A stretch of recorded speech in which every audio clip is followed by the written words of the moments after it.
Halo teman-teman, pembahasan kali ini adalah mengenai Designing Organizational Structure. Hari ini kita akan membahas mengenai 6 Elements of Organizational Design.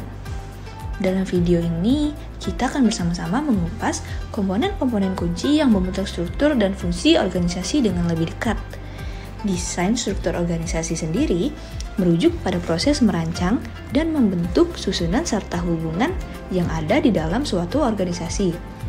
Tujuan utamanya adalah untuk menciptakan suatu kerangka kerja yang memungkinkan koordinasi yang baik, pengambilan keputusan yang efektif, dan pencapaian tujuan organisasi dengan efisien.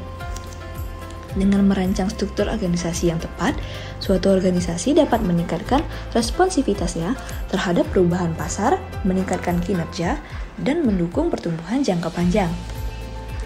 Elemen yang pertama yaitu work specialization.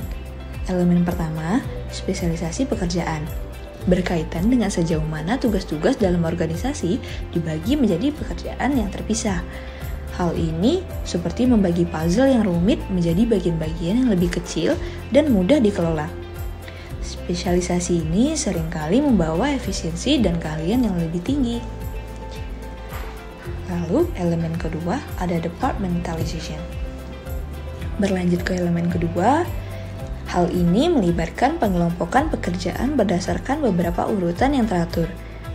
Bayangkan mengatur peralatan kamu dalam sebuah kotak peralatan. Setiap departemen memiliki tujuan tertentu. Demikian pula, departmentalization dapat meningkatkan efisiensi dengan menggabungkan peran-peran yang memiliki fungsi yang sama. Elemen ketiga yaitu chain of command. Elemen ketiga, chain of command, adalah jalur kekuasaan formal dalam sebuah organisasi. Hal ini seperti peta jalan yang memandu keputusan dan tindakan. Memahami siapa yang melapor kepada siapa akan memastikan aliran komunikasi dan akuntabilitas yang jelas. Lalu, elemen keempat, span of control. Selanjutnya, kita memiliki span of control, yaitu jumlah karyawan yang dapat diawasi oleh seorang manajer secara efisien. Coba bayangkan seorang manajer yang menangani berbagai pekerjaan. Span of control yang terkendali akan memudahkan koordinasi yang efektif, sedangkan span of control yang berlebihan dapat menyebabkan kekacauan. Elemen kelima yaitu centralization and decentralization.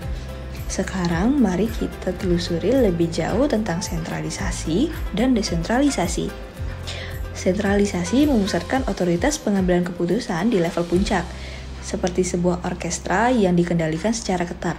Di sisi lain, desentralisasi menyebar pengambilan keputusan ke semua bagian organisasi, sehingga menciptakan lingkungan yang lebih kolaboratif dan adaptif. Yang keenam ada formalization. Elemen terakhir kami adalah formalisasi. Sejauh mana peraturan, prosedur, dan komunikasi distandarisasi. Coba kita bayangkan, ini seperti sebuah tatanan bahasa yang memastikan semua orang berbicara dengan bahasa organisasi yang sama. Formalisasi yang tinggi memberikan kejelasan. Namun jika terlalu berlebihan, hal ini akan berdampak pada kreativitas karyawannya. Kesimpulannya, keenam elemen ini bagaikan roda gigi dalam mesin yang telah dilumasi dengan baik, bekerja sama untuk membentuk desain organisasi. Baik itu menyempurnakan tugas, mengoptimalkan struktur, atau mendorong kolaborasi. Memahami elemen-elemen ini merupakan kunci untuk membangun organisasi yang efektif dan tangguh. Terima kasih sudah menonton. Sampai jumpa di video berikutnya, dan tetap semangat dalam merancang kesuksesan ya.